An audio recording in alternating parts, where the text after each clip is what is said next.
Thank you very much for that introduction. And I'm just as of this afternoon, I've started developing a slight cold, so it's going to be a few grabs of water as I go, so hopefully my throat and my voice will survive.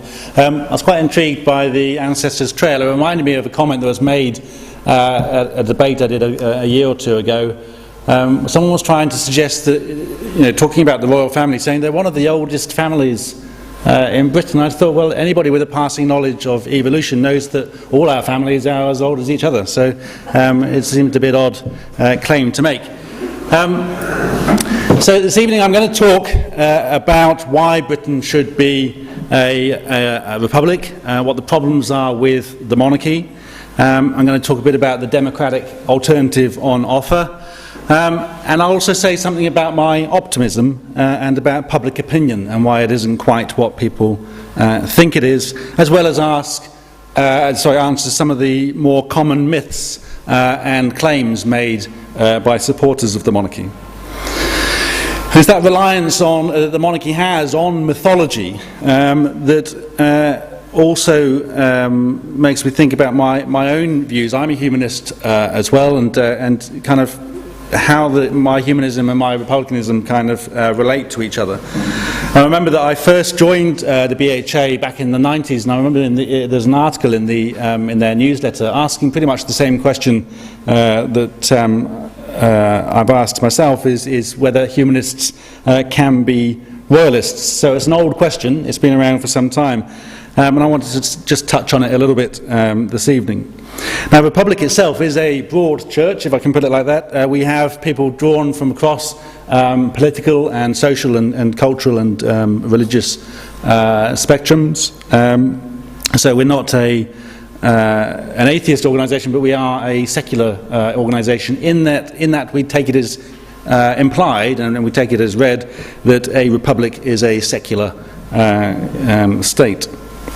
But I thought it would be interesting to reflect on humanist values and how they dovetail with Republican sentiments as I go through my talk.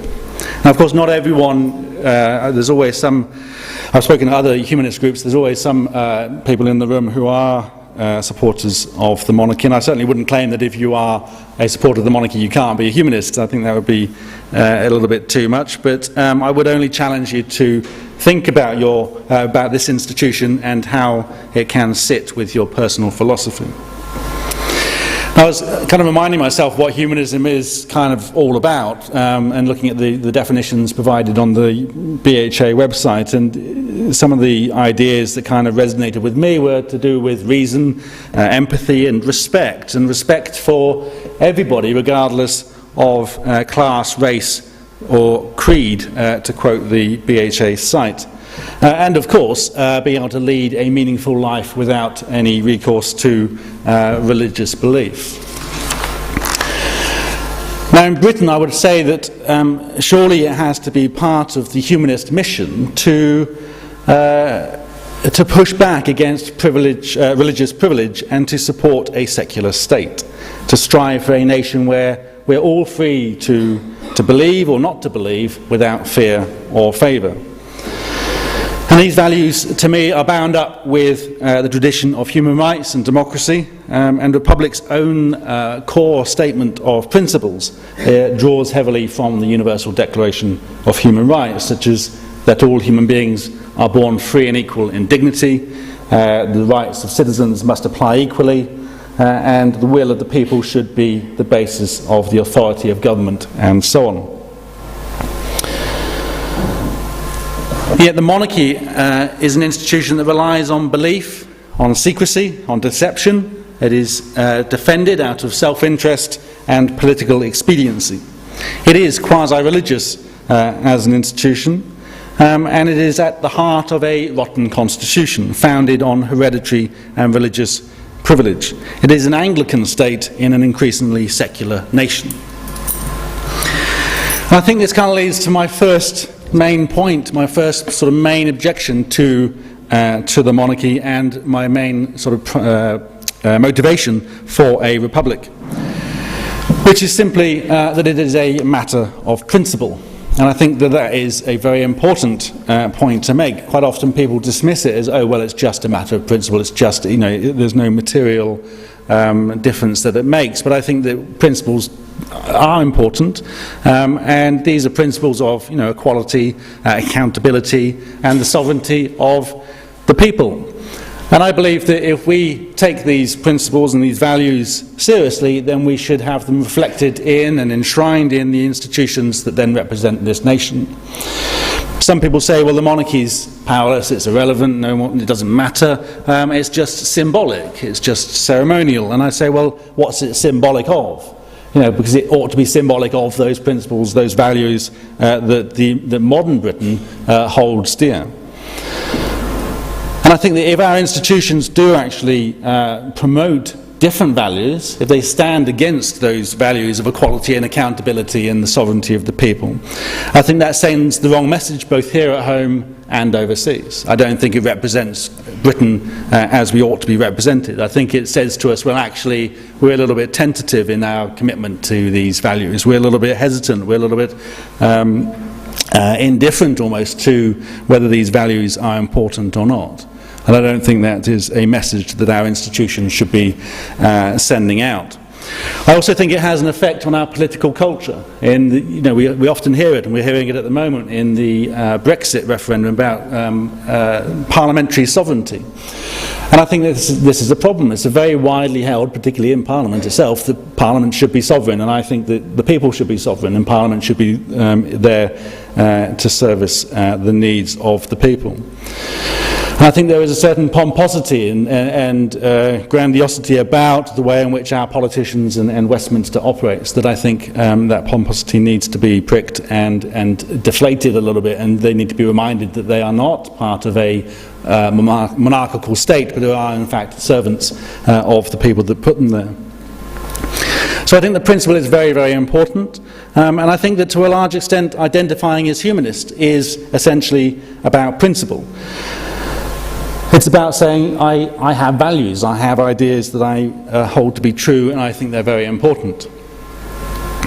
But I think that a lot of those principles are shared not just between Republicans and humanists, but also across the country. Most moderate, reasonable people, I think, would recognise and share and value those principles of equality and accountability and all the things that make up a modern democratic society.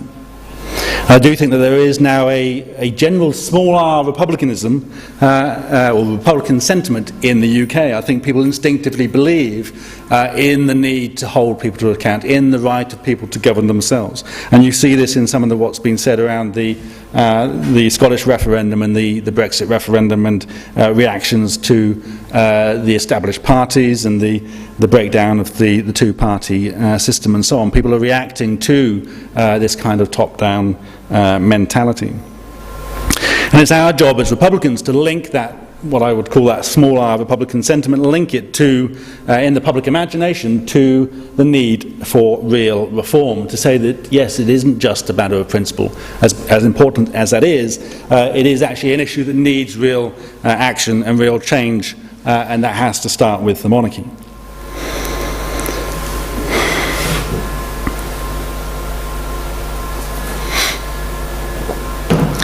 So it kind of brings me on to a key problem with monarchy, where regardless of the principle of the politics, the institution itself is not fit for purpose. As I said before, it is an institution that relies on mythology and secrecy, and which is, in my opinion, guilty of widespread abuse of privilege, position and power. And one of the notable areas here is the deliberate and determined use of their position of privilege and access to influence and to lobby. And that's both in terms of pursuing their own agenda and also pursuing and defending their own interests. And this is a very serious problem. If we measure the monarchy and the royals against the standards of public life that we expect from any other institution, I would say that they fall down and fail by quite some margin. And of course we know that Charles writes letters to ministers, demands access to information. It's not just Charles though, we do have every reason to believe that it is others within the royal household, including the Queen. And we know that John Major, the former Prime Minister, admitted 2 years ago that the Queen would often seek to persuade him to change his mind on policy when they had their weekly meetings, and was successful. So they are able to use their position to influence public policy and government decisions. And that's a very real problem, because even in a democratic society we should know who is influencing. We should have the ability to choose who occupies those positions of authority and those public offices that allow people that opportunity. It may be that we have a head of state who is accountable, who is elected, who may also wish to express their views to the Prime Minister in their weekly meetings, but that person is someone whose views and values we know, who will be chosen, and who we can hold to account if we're not happy with what they are doing.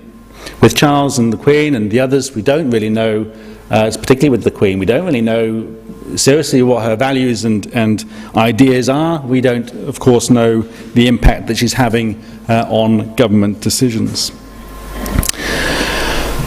Now Charles, of course, we know a little bit more about, because he's a little bit more, or quite a lot more, open about his sentiments and his agenda. He's been described by friends and as an activist prince, as someone who wants to change the role of the monarch, and who has made it quite clear that he wants to shape and influence public opinion and government policy on a whole range of different issues, whether it's health, environment, education, and even military spending. You name it, he's got an opinion and wishes it expressed. He doesn't wish his expressed opinion to be challenged, however. In terms of when he speaks publicly, he doesn't wish to be challenged directly, and does not put himself in a position where he can be. And in terms of his private lobbying, he and the government has fought tooth and nail for years to defend and to protect his lobbying from public scrutiny. And you may have read that The Guardian a year ago was successful in finally gaining the release of 27 letters, and a few more, I believe, on top of that, from Charles to a range of government ministers from about 10 years earlier. Those are the only letters we're going to get under current legislation, ever, if the law doesn't change, because the law was changed in 2010 with the acquiescence of all of the three main parties at the time, Labour, Lib Dems and Conservatives, so that the Freedom of Information Act now has a complete and absolute exemption for communications between senior royals and government ministers. So the Guardian requested the letters under the old law, which had an exemption, but that exemption was subject to a public interest test. So the courts ruled that there was a public interest in having this information disclosed, and it had to be disclosed. It still took them 10 years of fighting to get the letters released. But that public interest test was removed, so now if you try and get the same information from the government, you simply will be stopped dead in your tracks on day one. There's no way of accessing that material. If you try and submit a Freedom of Information request to the Palace or to Clarence House, it simply won't get you anywhere at all, because they are not covered by the Freedom of Information Act.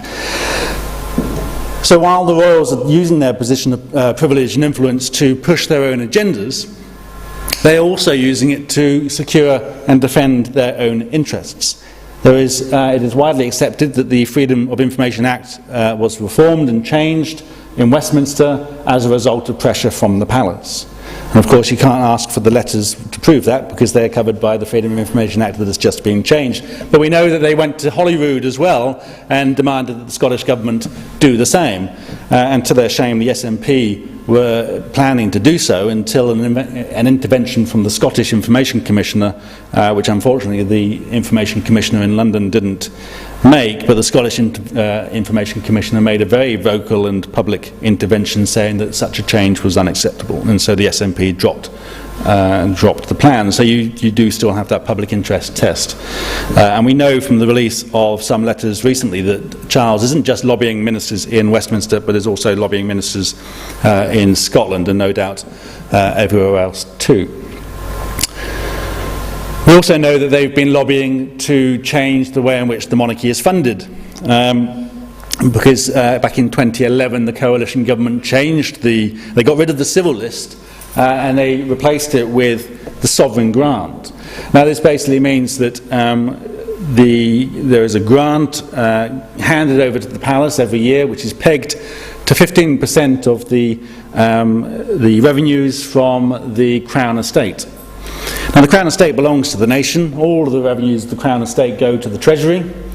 We don't owe any of that money to the palace, to the royal family, but we give them the equivalent of 15% of it every year without any recourse to any kind of proper budgeting process. They don't have to justify why they need that money. If they didn't spend that much the previous year, there's no cut in their budget. There's no basis, it's not kind of calculated on their need. It's simply given to them based on the revenue of the Crown Estate. Now the Crown Estate is a huge multi-billion pound landowner. They own most of the shoreline around the country, the seabeds off the coast, and they're making a huge, I was going to say windfall, from wind farms. It wasn't an intended joke, but they are making an awful lot of money, and every year on year, the Crown Estate profits are going up. So every year, the amount of money that we give to the palace is going up, for no reason other than the fact that the Crown Estate profits have risen. Now the really great bit in this whole deal for the royals is that if for some reason the Crown Estate profits went down, the sovereign grant stays exactly where it is. It's actually ratcheted so it cannot go down from the previous year. So it just carries on going up, and it's gone up. It's gone up from about 35 million to 42 million since 2011. So this is going up whilst we are cutting services left, right and centre, while jobs are being lost, salaries squeezed, and public services being slashed. The one institution that is not suffering those cuts is the monarchy. So this is an institution, as I say, that is self-serving. It is there to protect itself, and it works really hard to do so, to ensure that it gets what it wants and that it is protected from any proper scrutiny. And you can see it, one of the clearest symptoms of this kind of behaviour is the way they spend public money. And people often say, well, you go on about the cost, and there's other costs, there's other income that offsets it, and so on. And I'll come back to that. But the cost of the monarchy is never a reason for getting rid of it. If someone could prove to me that a republic would cost the same, or that the monarchy is free, I would still be standing here saying get rid of it. But the cost of the monarchy, which they claim is around £40 million thereabouts each year, which is still very expensive, is actually closer to £334 million every year. When you add in all the other costs, the security, the lost revenue from the duchies of Cornwall and Lancaster, the unpaid taxes, and costs to local councils around the country, costs of to other police forces and so on, that isn't included in that grant. So it is a very expensive institution. And this is what happened with MPs' expenses. When people have access to public money and they think they can spend it at will without scrutiny and without the prospect of being taken to task over it, they spend that money. That's human nature, unfortunately. We would no doubt all be guilty of it if we were in that position for long enough and were secure enough in believing that we would get away with it. And this is how they behave. They spend millions of pounds of public money very often on private travel, private accommodation. Prince Charles spent £30,000 on a 4-day holiday to Scotland. Public money. A lot of people don't, well, I think most people don't make £30,000 in a whole year. So, that's an awful lot of money for Charles to be spending on a private holiday. And I put this to someone, I was on BBC News Channel 18 months ago, I think it was, and I was with a royalist who absolutely won't see any fault at all in the royal family. I just said to him, look, £30,000 public money spent on a 4-day private holiday. If that was an MP, he'd no longer be an MP, and there's a good chance he'd be in the dock. With Charles, everybody makes excuses and moves on. And he didn't have an answer, because there isn't one, apart from the fact that we continue to make excuses and move on so that we don't have proper scrutiny and challenge of this institution. Essentially because if we challenge the institution and it's found at fault, there's no clear mechanism for doing anything about it. And this is the fundamental point of having a democratic institution, that there is a clear mechanism for dealing with problems, for removing people and replacing them, for scrutinising them and challenging them. But we avoid all that. We acquiesce in the secrecy and we turn a blind eye to the abuse, because to not do that would be to open them up to challenge that the monarchy simply wouldn't survive. So the cost is there. It is a symptom of a bigger problem, which is the lack of accountability and the lack of transparency. So as I say, on principle, it just doesn't stand up at all. As an institution, it just falls way short of all of the standards that you would expect of a public institution. But it goes further than that, because the monarchy isn't this purely ceremonial institution. It is actually a core part of our political system. It is absolutely the heart of our constitution. It is the crown is the instrument from which the government draws and the parliament draws an awful lot of its power. And the result isn't that the Queen is running the country. The result is that the Prime Minister is running the country with the Queen's powers at his disposal. And they are quite considerable powers. Amongst the sort of the Western democratic countries, our Prime Minister is one of the most powerful in terms of domestic policy. As a result of the way in which we have evolved over the last 200 years from the stronger role that the monarch used to have to what we have now, what we have is a parliamentary system whereby Parliament is largely at the beck and call of the Prime Minister, and where the Prime Minister has vast personal powers using the royal prerogative and the Privy Council. And this sort of comes back to what I was saying about reason and humanist principles and values, because I just think that if you look at the monarchy, if you look at the constitution and the way in which it's structured, I think most people looking at it reasonably would say this is clearly not the best way of organising a country. This is not sensible. This is not credible. And in a way, this is kind of comes to a key point, which is what we're proposing is just quite straightforward. It is common sense. It is normal. It is not particularly radical. It is simply making what we have more democratic. Because what we have, as I said, is we have a Prime Minister in whose hands is significant amounts of power. And the royal prerogative is part of that.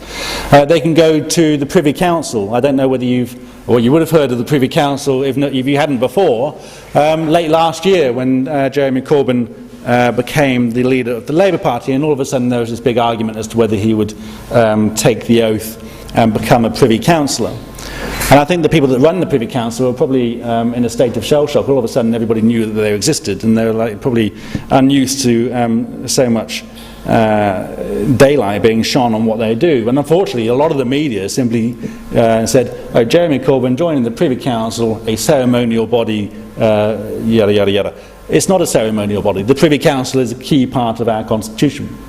It is where prerogative powers and orders in council are passed. Now they say, Jeremy Corbyn's a member, and anybody with the right honourable at the beginning of their name, most former front benches on either side of Parliament and a few others, anybody that is referred to as a right honourable is a member of the Privy Council. But in a practical sense, the only members of the Privy Council are serving government ministers. And about once a month, ministers relevant to whatever is being discussed will go down to the palace, they'll stand in a semicircle with the Queen in the middle, they'll read out orders in council, and the Queen will say approved or yes or whatever it is.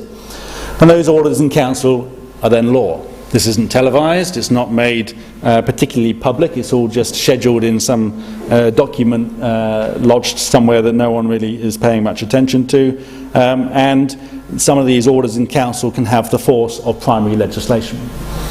If you introduce primary legislation in Parliament, you have to start by saying that this is not in contravention of the Human Rights Act. You don't have to do that in the Privy Council. Now, on the whole, these orders in council are fairly innocuous. It's things like granting royal charters and that sort of thing, decommissioning cemeteries, I believe, is one of the things the Privy Council might do, that sort of thing. But then they can do things as they did a few years ago with the Chagos Islanders, where these were people that were thrown off their island back in the 1960s, I believe. It was a British territory. We threw them off the island so the US could build a navy base. They then spent the next 40-odd years fighting to get their home back, and they were in the middle of making quite a lot of progress through the courts. The government got a bit alarmed, so they went down to the Privy Council, passed an order in council, and that pretty much killed off their prospects of winning their case. Margaret Thatcher famously, GCHQ, who you've probably heard of, the spy organisation, Margaret Thatcher famously banned people that worked at GCHQ from being members of trade unions. GCHQ are their civil servants, they're employees of the Crown, therefore the decision was made in the Privy Council, and the courts basically said, look, we can't do anything about that at all. Tony Blair reversed the decision, but did it also through the Privy Council. So there's quite considerable power there, and couple that with the degree to which the government then uses its patronage and its various powers to manage and control the business of Parliament, we're left with a fairly weak legislature and a very powerful executive. And the patronage and the honours is part of that mechanism. And David Cameron has been, quite frankly, shameless in handing out political knighthoods, which, to their credit, Tony Blair and Gordon Brown didn't do. It was, I think it was in the middle of maybe 2014 or 2013, when David Cameron sacked 3 or 4 or 5 ministers in a reshuffle. All but one was then immediately knighted. As a way of saying, look, if you keep a bit quiet, don't cause too much trouble because I've just sacked you, I'll give you a knighthood. The one that wasn't immediately knighted, the only reason was because they had already been knighted before. So it was a clear abuse of the honours system, which is supposed to be a public system of honouring people for doing good things, being used by the Prime Minister as a means of patronage. But there's loads of other ways of granting patronage, whether it's very junior ministerial positions or other appointments to bodies and quangos and so on, using the Crown powers. But if we look at the broad sweep of our Constitution, what do we have? We have a Prime Minister with considerable personal power. We have a Parliament, half of which is not elected at all, apart from the handful of hereditary lords that have been elected by other hereditary lords, which is one of the weirdest things in our Constitution. We have a Parliament that has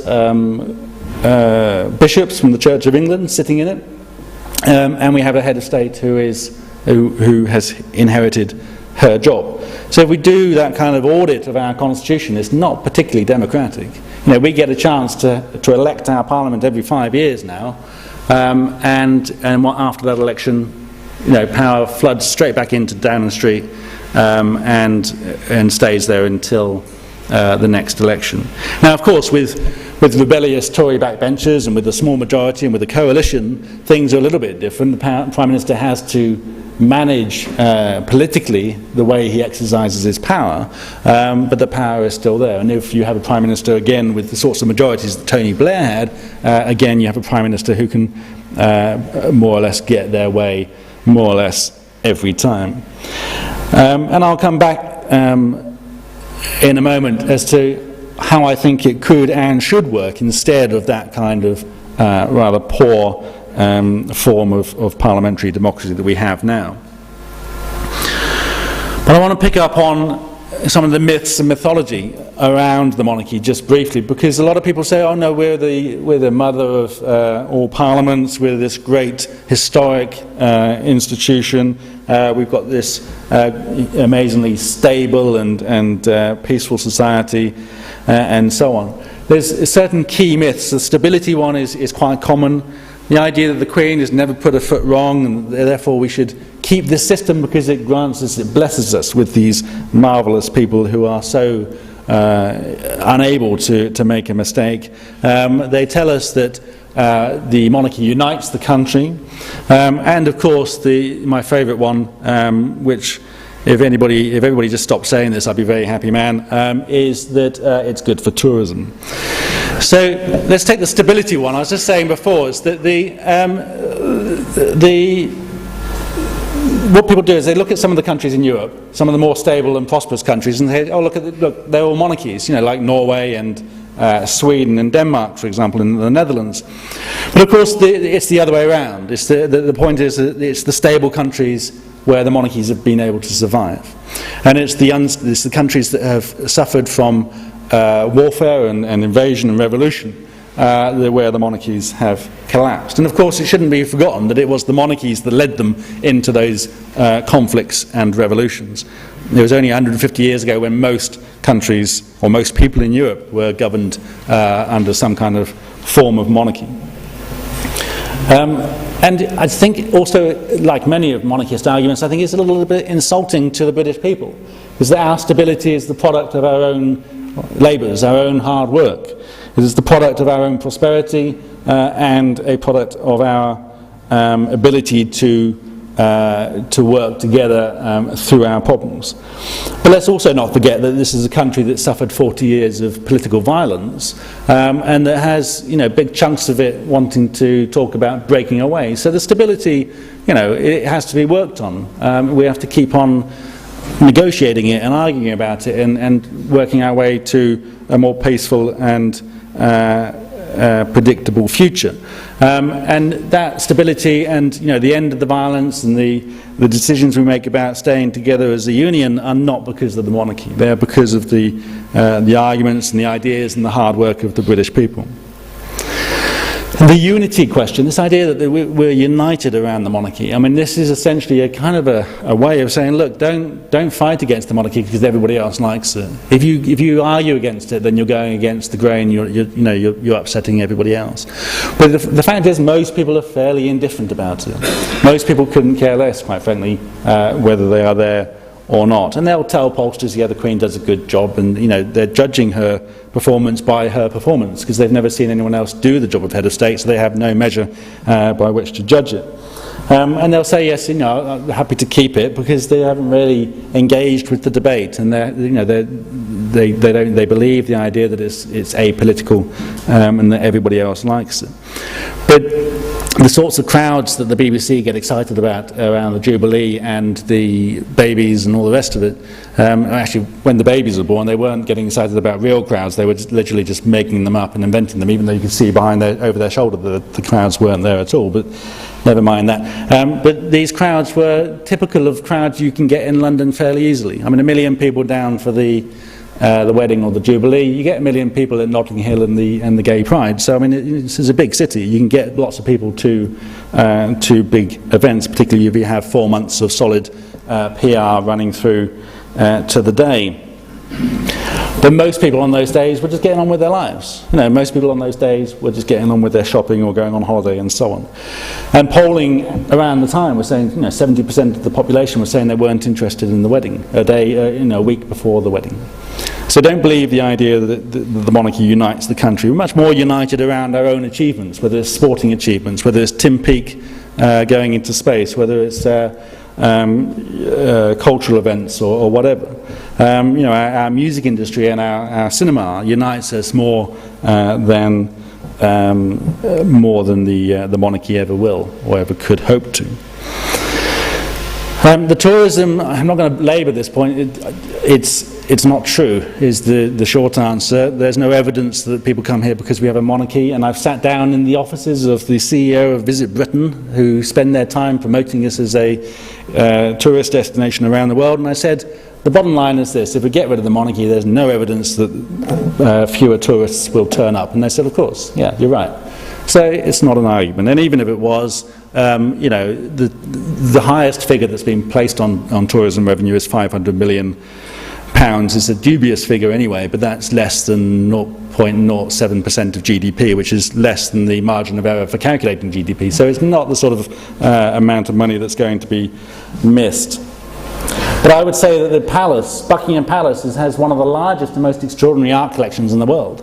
And this is a little known fact because we don't really get to see much of it. Most of it is hidden away most of the time. And I've been to the Hermitage in St. Petersburg, and it's that kind of world-class art gallery and museum that we could have in central London if the royals weren't living there. And they've been told to open it up by MPs. They've told them more than one occasion, open it up all year round, and they've just simply said, no, we need the space. I'm not quite sure what they need the space for, but there you go. So yeah, let's not dwell on tourism for too long. But this whole idea that the Queen's never put a foot wrong, again, this is sustained by the secrecy, by the acquiescence, by the deference. I do think she's put a foot wrong, but also I don't think she's been a particularly inspiring or interesting head of state. And that's a real opportunity missed over the last 60-odd years, where we could have had a succession of heads of state who could speak for the country and to the country at times of celebration and at times of tragedy. And you know, you look, we said this at the time of the Jubilee, you know, you look back over 60 years, you can't remember anything that she said at all. The two things that you can remember, if you're old enough, is Annus Horribilis, and most people can't think what the hell what does that even mean. It was about her, of course, and her own misfortune. And the other one was My Husband and I, perhaps also about her own misfortune. But you know, no one can remember anything else that she said. And when has she ever spoken about Britain and about British achievements and successes or tragedies? And when these things do happen, it's normally a kind of a press office note saying, you know, very saddened about this tragedy or whatever. But she doesn't speak eloquently or intelligently or in a way that that really resonates with people. And I think that's a real shame, because I think there is a room for that kind of head of state who isn't embroiled in the day-to-day politics, but is standing above that and is able to speak to and for the nation. But also she has broken the rules of the monarchy. She's interfered. I mean, she famously interfered a couple of years ago in the independence referendum. That's been acknowledged and accepted, that was a deliberate attempt when she said that the Scots should think very seriously about their decision. A week out from the referendum, it's been acknowledged that that was a deliberate attempt to influence the vote that was discussed between the Palace and Downing Street. So, you know, it's not the first time. She made similar references in the late 70s when there was discussions about devolution and independence as well. So, you know, she will and does get involved. And this mythology is essentially a mask for power and privilege, and we need to challenge it, and we need to tear it down, and we need to say, no, let's start looking seriously at what the monarchy really is, and not what we want to pretend it is. And it is this need to pretend that is so prevalent. And we saw this when The Guardian was fighting for the release of the letters. A court ruled, yes, you have to release those letters to The Guardian, and Dominic Grieve turned around as Attorney General at the time and said, I'm going to veto that decision. And the reason is because if we release those letters, the public may not like what Charles is saying, and it may jeopardise the perception of Prince Charles's neutrality and impartiality.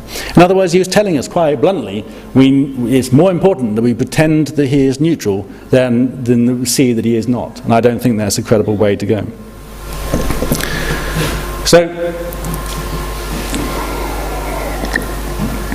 just relatively quickly, I want to tell you the alternative, because it's not too complicated. It's fairly straightforward. It is basically taking what we have and making it democratic.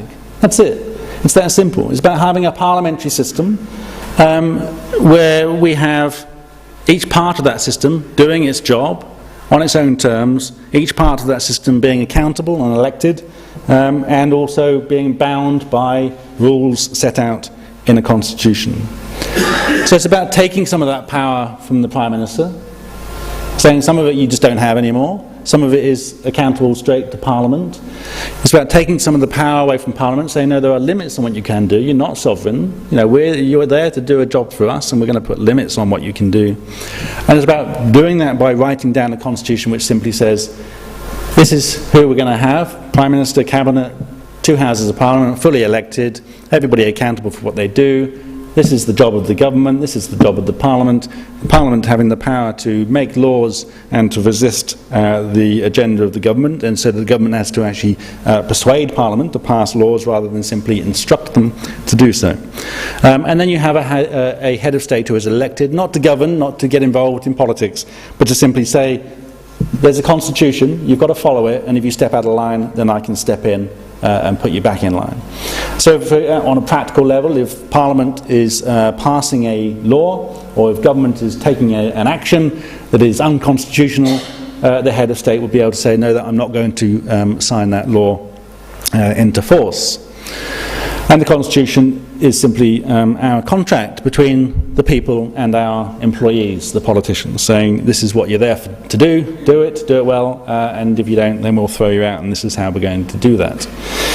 So it really is pretty straightforward. It's pretty much just common sense. It's about taking what we have, making it democratic, making it accountable, and having each of those parts of the constitution empowered to do their job and accountable directly to the people. So it is about dispersing power, it's about that plurality of power, and it's about accountability of power. And importantly, I think, it's about also having a meaningful representative head of state. Because the Queen represents outdated values, yes, it represents an elite, absolutely, but she ultimately only represents the monarchy, because she cannot represent the nation. She doesn't understand the nation, she doesn't know who we are, and doesn't speak for us or to us. But constitutionally, she only does one thing, which is what she's told to do by the Prime Minister. She's not independent, she's not impartial, because she has to do what the government of the day says, and so it leaves me asking the question, what's the point of her? We may as well not have a head of state in the current system. You may as well allow that power to stay with the Prime Minister. But that power shouldn't stay with the Prime Minister, because that's like having a football match with no referee and one team captain being able to decide the rules of the game and change them mid-game. And that's not okay. Because these people are there to serve us, and they should be serving us according to the rules that we set down and within limits that we have determined.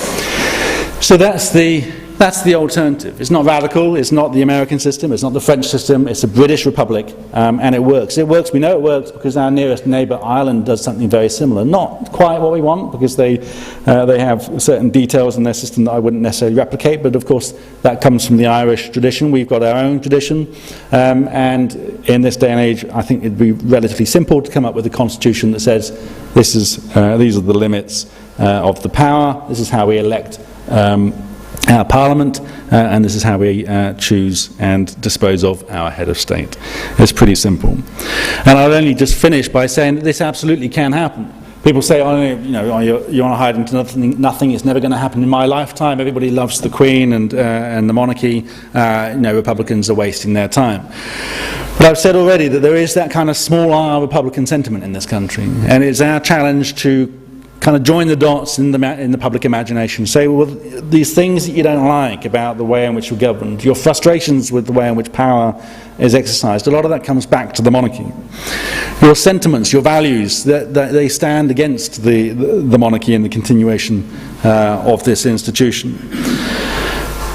And I think also that whilst the support for the monarchy is high, it's not very deep, it's quite shallow. And I've certainly been to many events. I spoke at Eton just before Christmas, where students were coming up afterwards saying they've changed their mind in the course of an hour's talk and discussion. People do engage with it, they do change their mind. It takes a lot of work, and it takes a lot of campaigning, and this is the other reason why I'm optimistic. Because 10 years ago, 11, 12, 13 years ago, there was an organisation called Republic. It used to meet, I was just saying beforehand, it used to meet in the room just next door, but we were tiny. We had 200 members, 300 members, and there was nothing else going on. And making change happen is about getting organised, campaigning, being active, getting out there, talking to people, and that is now happening more than it's ever happened before, and we are growing, and we are going to keep on growing. And I know that if more people start hearing our message, engaging with the issue, we will absolutely turn this around. And we've seen other movements, whether it's the environmental movement, the gay rights movement, whatever it is, opinion can change really quickly, really quickly. And I have no doubt that as a result of the force of our campaign and the changing attitudes in this country, the experience of going through so many referenda in recent years and seeing that change can happen or not happen, but seeing that these things that can be discussed. They're not fixed and permanent. But also, importantly, seeing that when the Queen dies, hang on a minute, this isn't quite the institution I thought it was. Hang on a minute, no, for the first time I'm witnessing our head of state being changed without us having a chance to discuss it. The first social media succession, the first succession since the real kind of dawn of popular democracy. The last succession happened just, 20, 30 years after universal suffrage. I mean, it's a whole other age when the Queen became Queen, and the next succession is going to be a very different experience for people.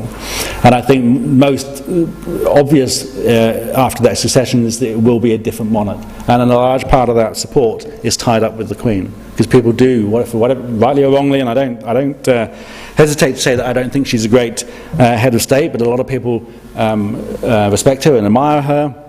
And a lot of support for the monarchy is tied up with her, and that does not transfer automatically to Charles.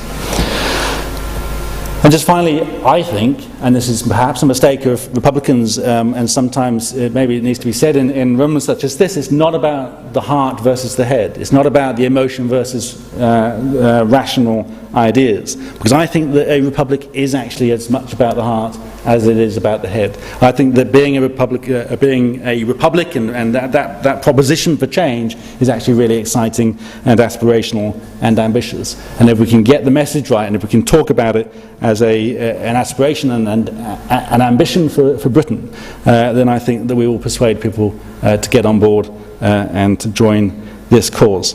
So that's it for now, and I'm very happy. I think we're going to have a quick break, and then we'll get into the discussion. Thank you very much for listening.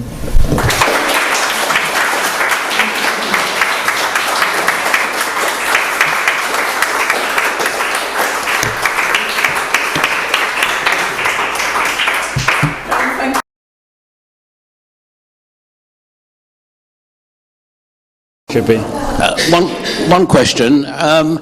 In the presidential replacement for the King or Queen, yep. I'm not quite clear if you want them to intervene or not intervene, because when in politics, because you did say that we've lacked a president who could make important pronouncements over the last 60 years, yep. But then if she does make the odd comment, people don't like it. So what would the role of a president be, in your opinion?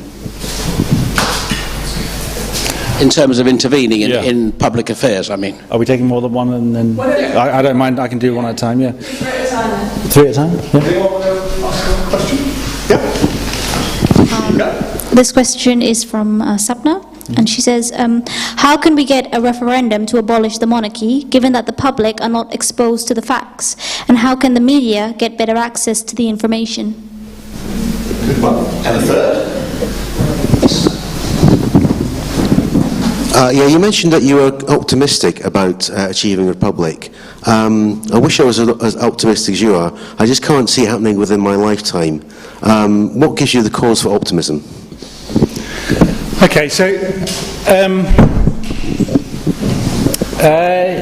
the intervention thing. I mean, there is. So I think I've been asked this before. I was in Harrow School 10 days ago, and I had the same sort of question, really, because I know that during what I'm saying, I say, well, I criticise the Queen for intervening, and then suggest that the President might want to intervene. And I think with the Queen, it's like, well, we're kind of saying, well, actually, we want a head of state who's able to say something, but if the Queen says something that's wrong, and it's like, well, the problem there is the system. So the system has to allow the intervention by allowing that person to then be accountable for what they do and how they intervene. So I would say that with a head of state, they're not intervening on... The Constitution would say that they have to be non-partisan. They need to not get involved in party debates about rows between opposition and government. They shouldn't be taking sides in those sorts of debates. Constitutionally, they can intervene on a constitutional basis. So if Parliament passes a law, the head of state would be expected to sign it at the end of the process. But if the head of state says, no, this is in contravention of the Constitution, that's an intervention, and they can say, no, I'm not going to sign it, and then it can either go back to Parliament for further discussion, or it can go to a constitutional court for arbitration, or it can be dropped. In terms of what they might say publicly, I think there's quite a lot that can be said by someone in that position without wading into party politics. And we do have plenty of people who are nominally impartial, such as the Speaker of the House or the chair of the BBC or whatever. They can talk about broadly, sort of broad social and political issues without getting into politics. But if they do overstep the mark, then they can be held to account. And this has happened in Germany, where they had two presidential resignations in the space of 2 years, about 4 or 5 years ago now, and some monarchists were saying, look at that, that's a republic not working. And I said, well, no, that's a republic working, because the two presidents in succession did something wrong. One of them not particularly wrong, but he felt that he'd lost the confidence of Parliament, and they stepped down. And it's that simple. The next question was about how do we get the public exposed to the facts in order to win over popular support. And I think this is kind of goes to the heart of campaigning, and it sort of goes to the question about optimism, is that I mean, we already do we've made quite a bit of progress over the last few years about this. So we do, so for example, the cost of the monarchy. Over the last, 10 years ago, all it was every year they would bring out the official report, and they would say, 35 million pounds or whatever it was. They would divide that by every man, woman and child in the country, and say, it's only 50 pence per person, what's the fuss? No, it doesn't matter. And this gained quite a bit of traction. It's quite a common view now that it's only a few pence per person. And we started saying, well, hang on a minute, we started adding up all the figures, and we came to a figure of around 180 million pounds just on the back of an envelope, and we did some press releases and said, no, hang on a minute, it's not this. And that got picked up by some papers. The following year, we got a slightly bigger envelope, and we worked out it was actually 200 and something million pounds, and that got picked up by more papers. And then we got some researchers to do a much better job of it, and we really sort of did a lot of detailed work on the cost.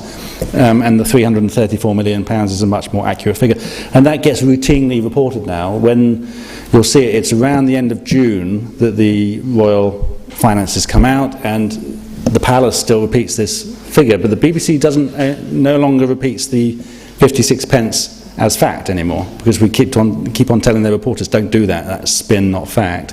They might mention it, they might say, the palace has claimed, but they will most papers and broadcasters will say critics claim or Republicans claim it's actually 334 million. And the Express newspaper, which is pro-monarchy, did a whole feature page saying Republicans claim it's however many millions of pounds, went through it in quite a bit of detail and said, to be honest, the Republic's figures are more accurate than the monarchy's. A few pages on, the Leader article said it's all money well spent, but that's one thing at a time. So we can get the facts out there, and we can do that. But it is, and I was having this conversation with Richard beforehand during the break about how we get to that point, and there is a process in campaigning. There is a matter of, there are steps to take, and there is growth that needs to happen. There's resources, and we have 2/3 of our staff team here tonight, myself and Pia. We're a small organisation, there's only so much we can do, but the strategy that we've got is about growing the organisation and growing the movement, because the more people we have in the office every day, the more volunteers we have doing stuff in the evenings and weekends, the more campaigners we have at a local level, the more we can get done, and the more we can cut through with those facts and cut through the media. And the media there's no conspiracy in the media to shut us out and to promote the monarchy. It is a culture of ignorance and a culture of thinking that it's their job to promote these royal events as national events, and a culture of seeing the royals as being an extension not of news but of entertainment. So, and these are conversations we need to keep on having with the media. But I think I kind of touched on my cause for optimism, which is that public opinion can change very fast. And it's very difficult when you're at that point before it has changed to kind of imagine that changing. But I would say that, I was 16 in 1990, and back then attitudes towards gay people were pretty appalling. It wasn't possible if you were gay to join the armed forces. I remember a vox pop, because John Major became the Prime Minister and he's supposedly a little bit more liberal on the issue. There's a vox pop on the BBC, lots of people saying we should recriminalise it and all the rest of it.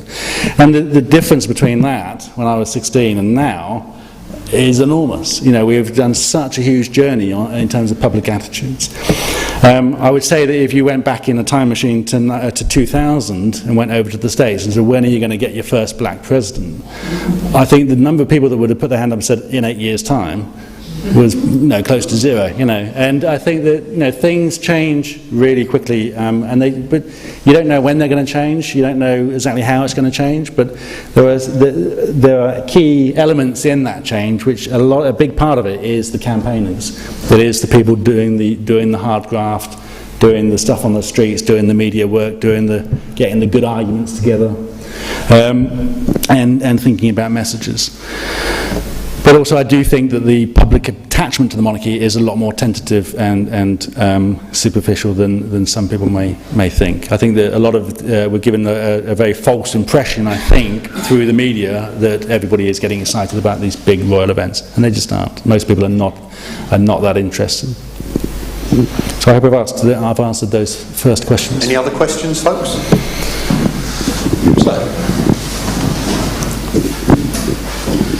Why do you think these hard-nosed politicians, who in the end always turn on each other, never turn on the monarchy?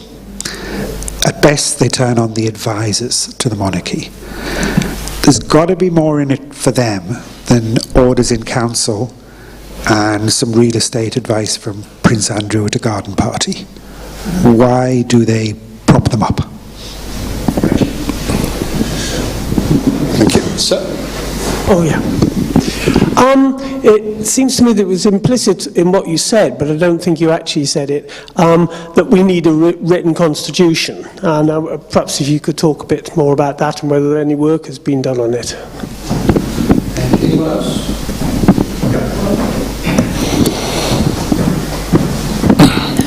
So one bit of resistance I perceive in overcoming the monarchy is kind of a sense of national pride, kind of sense of tradition, culture.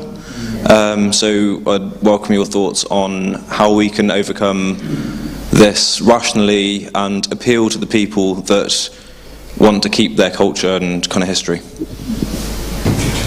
Thank you. Yeah, really interesting questions. I mean, in terms of the MPs, I think it really, I mean, there's a wide variety of issues here. I think the government institutionally is generally, and I think most governments are like this, are institutionally minded to keep the constitution as it is. And particularly in this country, it does serve the interests of the government. So institutionally, I think the governments are generally resistant to changing constitution. Referendums of this Prime Minister. Yes, but in which, in every one, the government was saying vote no.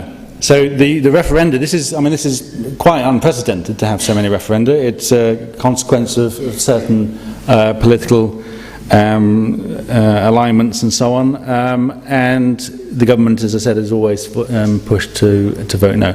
Now, it's not to say that, I mean, Blair's government in the first term introduced a number of changes. Again, there was very specific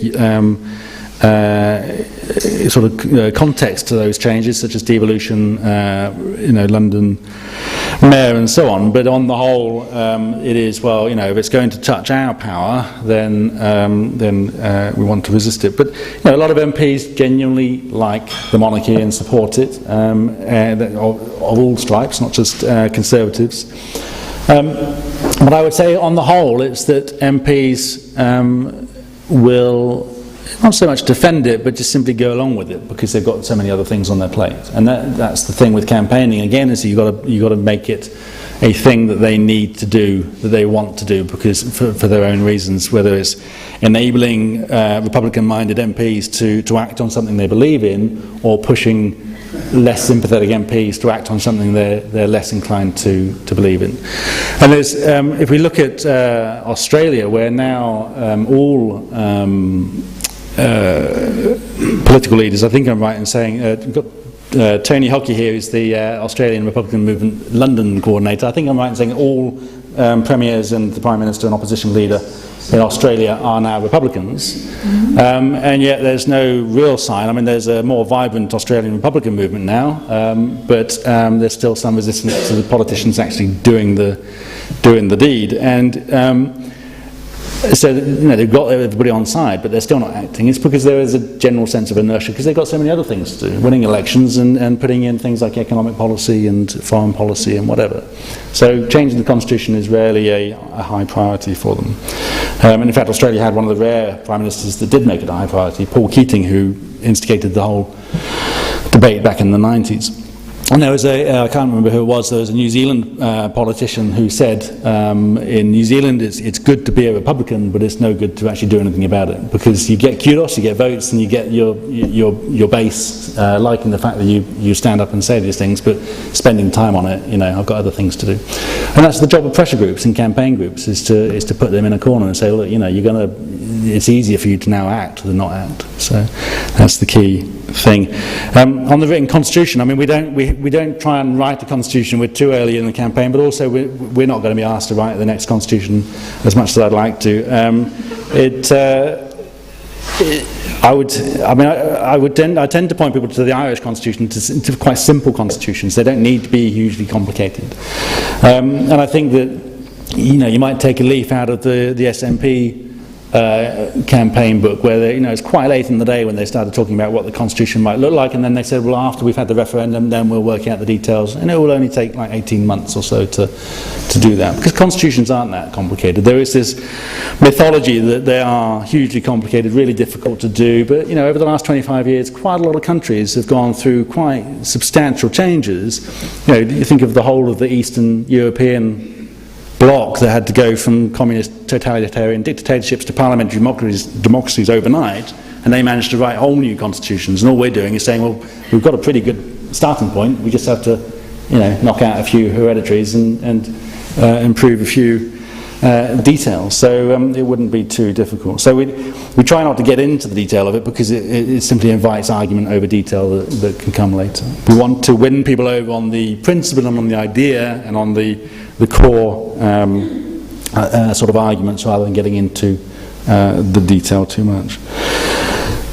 The last question is really interesting, because it's about tackling that national pride issue, and this idea that national pride and identity are lined up with the monarchy and this word tradition. And the one word that you used, which I pick up on, is how can you overcome it rationally? And I said, well, I wouldn't try. It's very difficult to overcome an emotion with a rational response. I think that I would respond emotionally as well, respond from here rather than here. Because the one thing I would say to people is that I love my country, and it is my love of my country, and going back to what I was saying at the beginning of my talk about the institution, what does it symbolise? It should symbolise those better traditions that reflect the better parts of our character as a nation.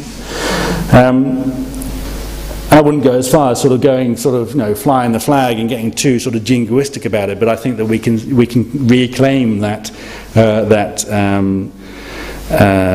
torch of patriotism and identity, because ultimately I think it's insulting to the British people to say that we're not good enough, we're not smart enough to find heads of state ourselves, that Charles and William and Harry are the best we can do. I don't think that's a particularly patriotic point of view. I think that we can say, well, actually, we are a fabulous country, and why can't we choose some of those amazing people that we have here to be our heads of state? So we can kind of match that patriotic rhetoric with some of our own. More questions? The gentleman at the back, and then you, madam.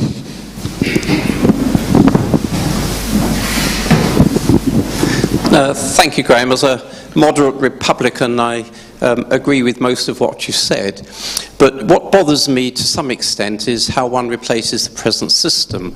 There seem to be three sorts of heads of state in this world.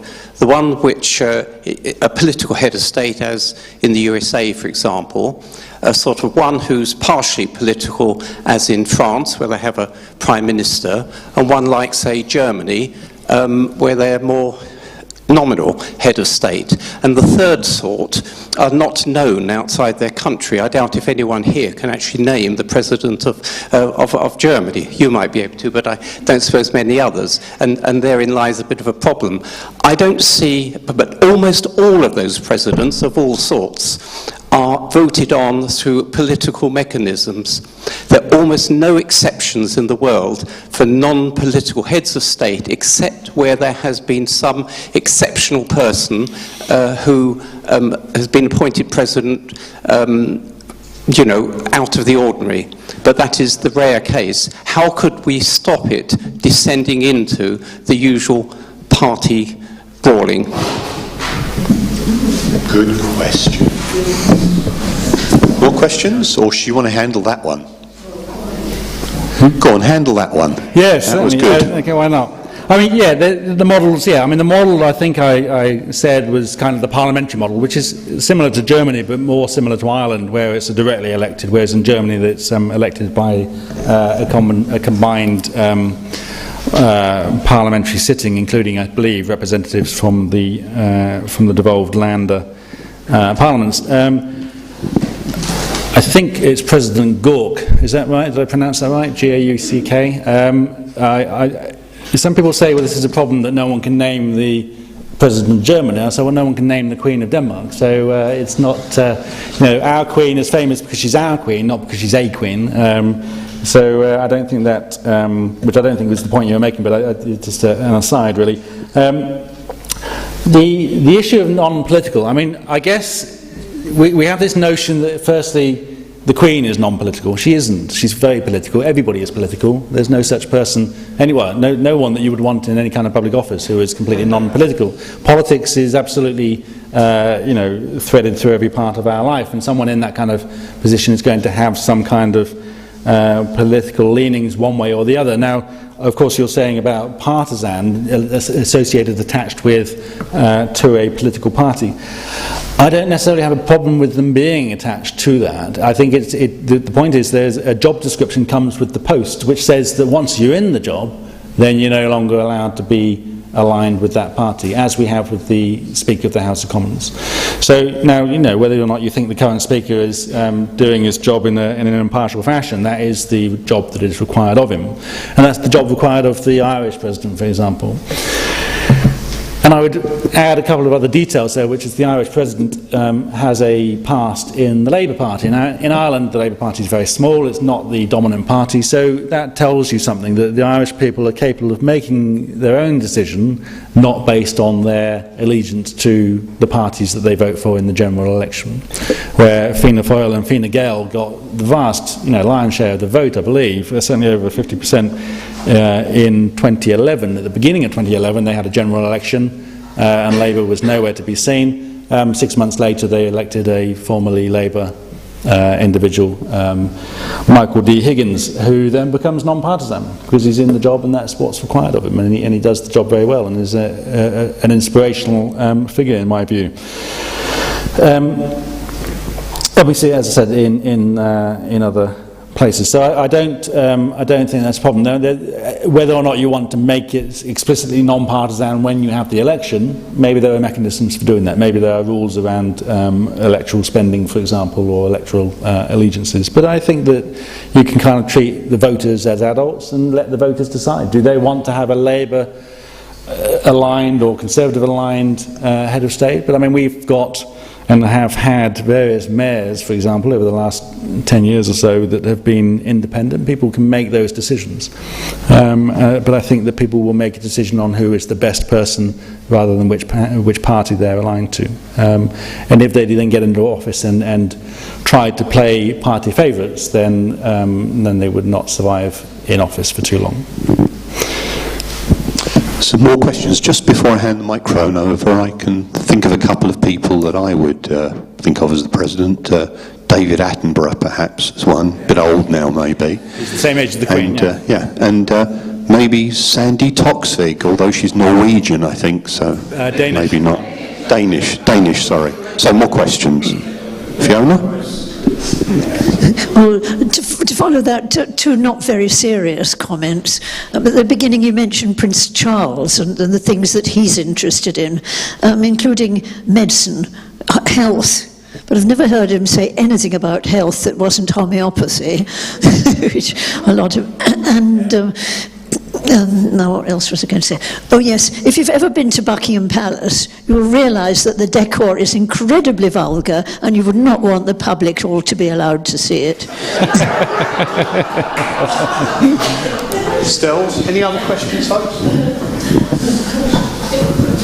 No, just really a query, because I'm constantly frustrated by the way that the BBC is so pro-monarchy. And is that because people like Chris Patten and very elderly Director Generals are blocking what younger colleagues would like to report?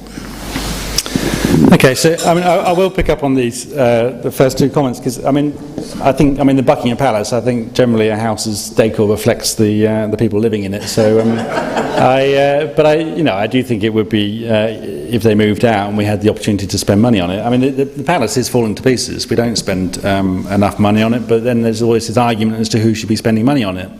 And the royals have this attitude that it's ours, the taxpayers, when it comes to the question of who pays for it, and it's theirs when it comes to a question of who uses it. So I think we need to settle that by saying, no, you move out, we'll have it, we'll pay for it, and then we'll charge tourists to go in and have a look at it. On homeopathy, that is a serious point, I think, is that, you may have heard of Edzard Ernst, who is the leading authority on homeopathy. And of course, I think most people will know that pretty much the entire medical establishment is opposed to homeopathy on the NHS, and yet we continue to spend money on it. And Edzard Ernst has said publicly that it has a very clear line of defence in the royal household, that they intervene and insist that the taxpayer carries on spending money on it. So, and it's not just Charles. The Queen, I believe, is an adherent to various alternative medicines. So, it's. I suppose if you believe in the divine right of kings, you might believe in anything. So it's probably understandable that you might believe in homeopathy. But it's quite commonplace, I believe, in the among the royals. So it is a real problem, in my opinion. It's it says a lot, I think, about Charles and his particular worldview and how detached he is from reality. In terms of the BBC, I think we've had meetings with senior and not so senior BBC people. A few years ago, around the time of the wedding, I think it was, we met with their director of news and their director of something else, I forget, but very senior people. And to be honest, they just didn't really get it. They just didn't understand what we were saying, and they didn't understand that it was wrong for them to cover national royal events or the royal family in the way that they did. And it takes a bit of time and persuasion. But I've spoken to some of their actual reporters and sort of said things like, well, why, if something comes out about Prince Charles, like the letters, why are we just getting why are you just repeating to us what his press officer said? Why aren't you saying to Charles, come on Today programme yourself, not your press officer, yourself, or on Newsnight and face the grilling? And he said, well, everyone knows they don't do interviews. I said, that's not good enough. Invite them, and when they decline, tell us you've invited them and they've declined. That's what you do with everyone else.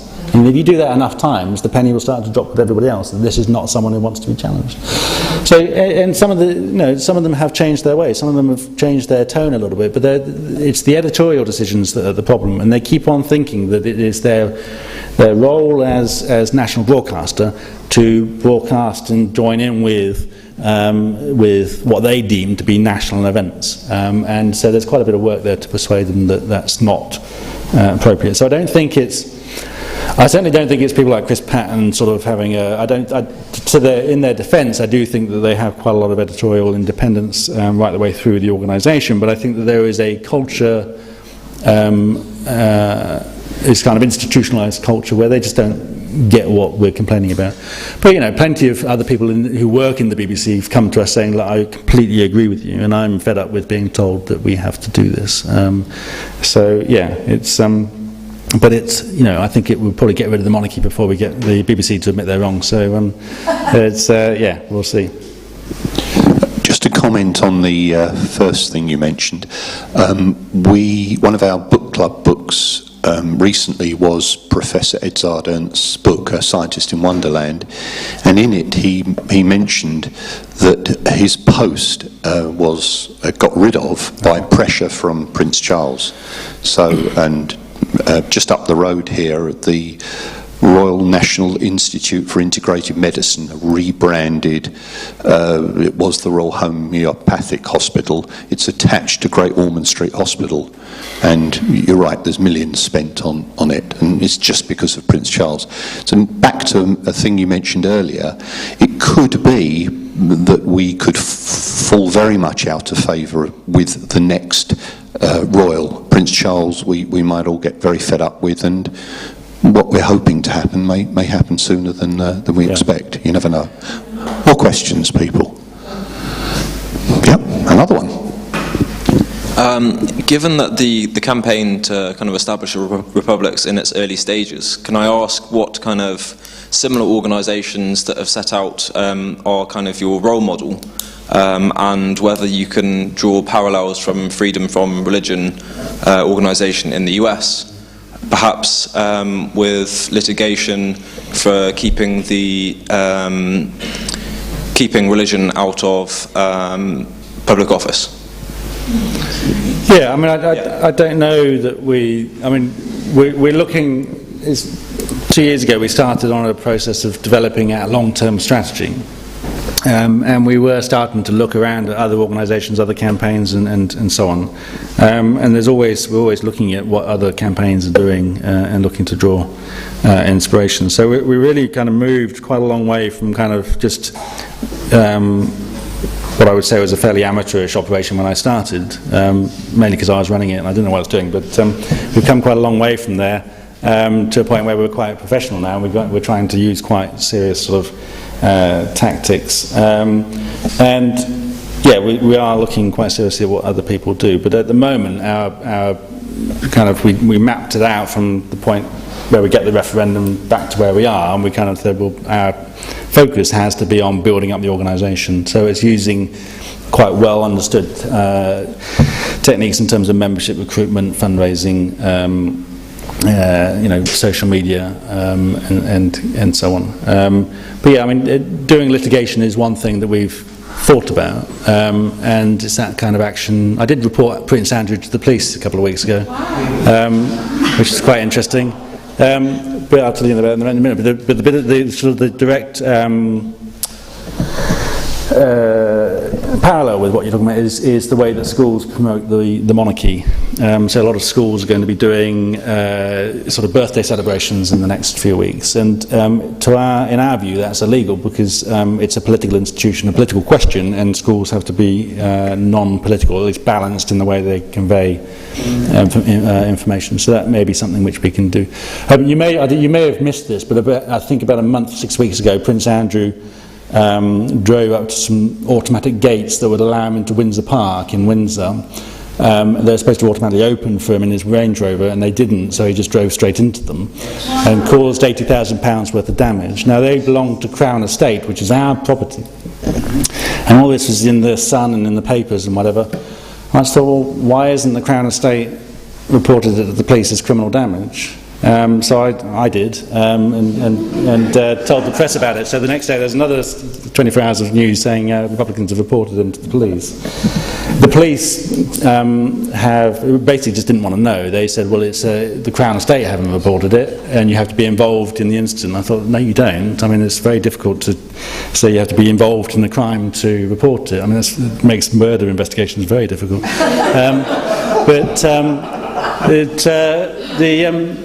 So, and then they said, oh, it was a road traffic, damage-only road traffic incident. I said, no, it wasn't. It was a deliberate act of vandalism. That's a completely different thing. But they weren't having any of it. So we let it go after a while. But we've done freedom of information requests to Crown Estates and the police. And we did one to the Met Police to see if their protection people had what they'd been saying to each other, and to Thames Valley Police. But we've just got the information back this week from Crown Estates, and the Crown Estates said, well, some of it we can't give you because it's covered by the exemption covering communications with the royal household. And I said, hang on a minute, this person from the royal household damages your gates and you're having communications with them? What is that? What's going on there? So we're going to investigate that a little bit further and see what's happening. Yeah, I'm getting off the point slightly from what you actually said, but I'm sure there was a point there originally, but I can't remember what it was. But yeah, we are looking at those sorts of professional campaign things. But it is about trying to build up the resources. That's what I was going to say. Sorry, I've had half a glass of wine, but I'm still okay. The Duchy, I didn't really touch on the Duchy too much, but we're doing a campaign on the Duchy. We're making a film. We're doing the first interview for it tomorrow, and we're going to go and film and interview Ed Ernst in a few weeks. Basically to say that the Duchy of Cornwall, which should belong to us, is kind of, people think about biscuits and Charles sort of being this kind of country farmer and whatever, and it's quite an insidious and horrible organisation, and it's a bully, it's quite an awful landlord, and quite hard-nosed business empire, and we want to do this film that kind of exposes that. It's kind of Charles's vehicle for sort of pushing his agenda. And when we talk to Ed Ernst, we will be talking about this, the fact that he did an interview with a journalist, I believe that was the original source of this problem for him, that revealed some information from a report that Charles wanted to be kept secret, and so Charles waged a campaign, or his people waged a campaign against him that persuaded his university, to their eternal shame, to close down his research department. So that's a pretty shameful thing for them to do, but that's the kind of people that we're dealing with in terms of Clarence House and Prince Charles. Thank you. So can we have a couple more questions? And I believe we've got a local group that's... Yeah. So, so any more questions from anyone? Yes. I was wondering about the class system and equality, and you didn't mention it as a negative, but surely the fact that we've got a queen means we've got an aristocracy and we've got all the pomp and circumstance and so on and so forth. Would that all go? I mean, are we going to have a more equal society, a classless society, if we get rid of the monarchy? Yeah, I mean, we don't talk about class a lot, for a simple reason that a lot of people will simply turn around and say, well, France and America, they've got class, they've got inequality, and so as an argument for getting rid of the monarchy, it doesn't get a lot of traction. But what I would say is that, as someone who's clearly concerned as anyone else about the class, because I think it is different. The old school class is still there, and it's much more obvious. I mean, I lived in Australia for a number of years, and so when I came back, I noticed it much more. And these sorts of Duke of Devonshire and so on, these people that own large swathes of London. What I would say is that you're not going to get rid of that without getting rid of the monarchy, but getting rid of the monarchy isn't necessarily going to get rid of it. But what it will do is create that opportunity to get rid of it. That arguing, for example, for land reform, which is going to be key to sort of levelling things out a little bit, is going to be much easier if you haven't got this huge institution with vested interests fighting against that land reform. I think that it is a way forward to equalise in society. There's no guarantee it will do that. We then have more work to do once the monarchy's gone. I think just following on from that, there is the issue of ownership and all of the property that the Queen and other aristocrats own. What do you propose to do about that? I mean, because it is the vested interest, as you just said. Yeah. So could you expand a little bit more on your previous answer? What we do with the property? Sorry? What we do with the property? Or yes, I mean, because it's such a vested investment that they have. Right. And it is very difficult to just sort of, unless you have, the guillotine back and timbrels, removing them from their land, or removing their property from them, without some sort of really. I was joking about the timbrel, the guillotine, but you need some sort of, nationalisation programme. Basically to remove that sort of vested interest, because otherwise they will stay as the monarchy in all but name, because they own the assets. Yeah, well, I think that there's a couple of things to kind of unpick here. I mean, I wouldn't say, whilst we're becoming a republic, let's take all their land off them. I would say let's become a republic, and then we've got the opportunity to then pursue land reform, which is a separate thing. I think we should pursue land reform, but I think it should be land reform which enables people to purchase land, rather than land reform that confiscates land. In terms of the property that we're talking about now, most of what they have is ours anyway. So, and I mean that in a technical, legal sense right now, not a principled sense. So, all the palaces, Windsor Castle and Buckingham Palace, that belongs to us. So there's no discussion there. It's just, well, you move out and see you later, Clarence House belongs to the Duchy of Cornwall, and the Duchy of Cornwall belongs to us as well. So Prince Charles will have to either buy it off us or move out. But I believe that Balmoral belongs to them, and I believe that Sandringham also belongs to them, and they can buy that. But I believe Scotland already has land reform legislation in place, which does allow local communities, to buy their land off landowners. So that would then be a possibility in Balmoral, for example. So the other thing is that they would then be subjected to the same levels of tax as well. And this is one of the things that has hollowed out the aristocratic classes through the 20th century, was inheritance tax, and particularly between the wars, where it was getting quite high, and generations were dying and being left with having to sell mansions and all the rest of it. And it didn't, in my opinion, go far enough in terms of, I think there is a social need to level out things a lot more, but the royals always avoided inheritance tax, so they keep on generation building up vast amounts of money, which they would no longer be able to do assuming that inheritance tax stays in place. So yeah, it's kind of a related issue, and as going back to what I was saying before, it kind of, being a republic allows and enables and makes possible those further reforms. But on the day that we become a republic, I'd imagine that the royals would still own Balmoral and Sandringham, but they would be moving out of Buckingham Palace, in the same way that Gordon Brown had to move out of Downing Street in 2010. There's no difference. Can we hear a bit about our local republic yeah, absolutely. potential? So, we've got Pierre and Tom. Pierre is our new member of staff, and who's just recruited Tom this week to be our, we say West End? I think so, yes. London. So I'll hand over to you very quickly. Coordinator. It's my first day. Yeah, and so just to be...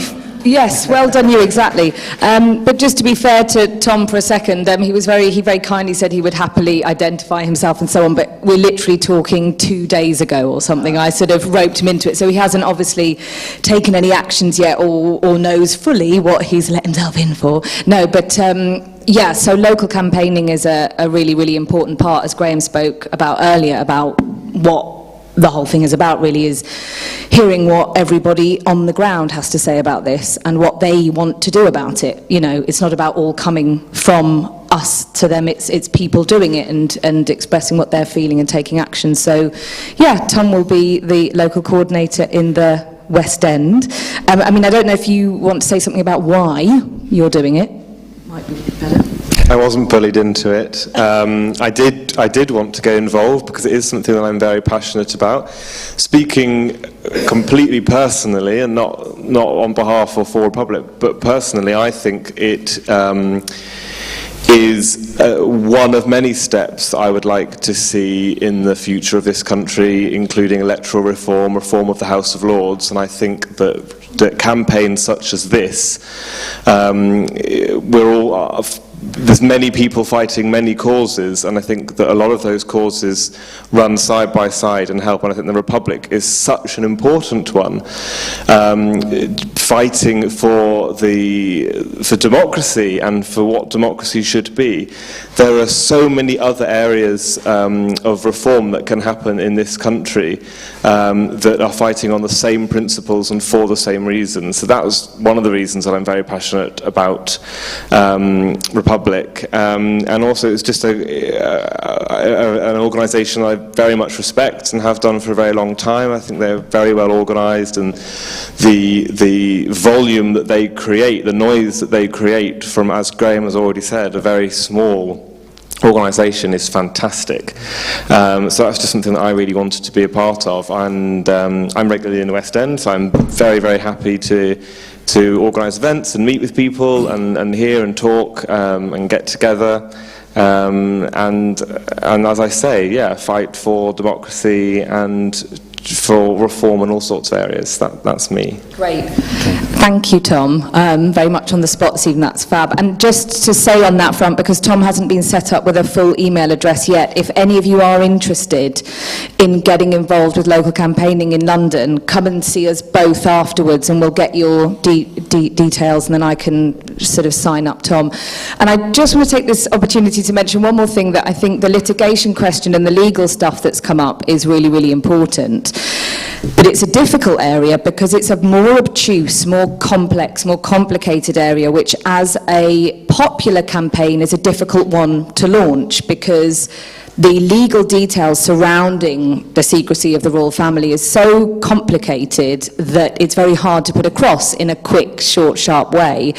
So I've sort of had this thought as we've been sitting here, I think it would be great to have a Lawyers for a Republic sort of group, because I think that could be a very, very powerful researching and campaigning group of people who are up for and trained in digging down into the really I will use the word, it is obscene and it's grotesque, the level of interference that the royal family have into the legal side of this country. And just to go on about a bit further what Graham was saying, like in the GCHQ case, the government could decide that people couldn't unionise. You know, they have used that royal prerogative power to take away the really most fundamental right we have, the right to liberty. In a case in 2004, A versus Secretary of State for the Home Department, it was through the Privy Council that our European Convention to Human Rights right to liberty was overruled if you were suspected on no grounds whatsoever of being a terrorist, and it became a sort of a major issue of realising quite how powerful the government were as a result of this royal prerogative power that they have. So something as serious as this, I think, needs very committed legal focus on it. So if there are any lawyers here, come and see me afterwards as well, or if you know any, and I'd love to set that up. So yeah. So that's Pierre, the coordinator of our new lawyers group, and Tom just earned himself a promotion to national spokesperson. So, but no, I mean, we do have fantastic staff. Michael unfortunately isn't here, but it's a small team, but a great team, and there's plenty, because we're a small team. But I guess also when we're bigger as well, there's always lots of opportunity to get involved voluntarily as well. So particularly at the local level. Get involved. So Tom's being kind of West End London, but if you do come in from another part of London, or not from London, somewhere else, then Pierre actually coordinates our local campaigns. So if you're interested in doing anything locally and you're not from right here in the middle, then have a chat to Pierre. But Thank you very much, Graham. Can we all have a round of applause for our speaker? Thank you.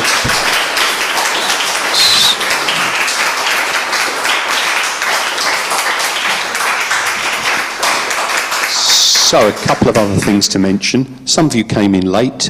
We asked for a voluntary contribution of £3.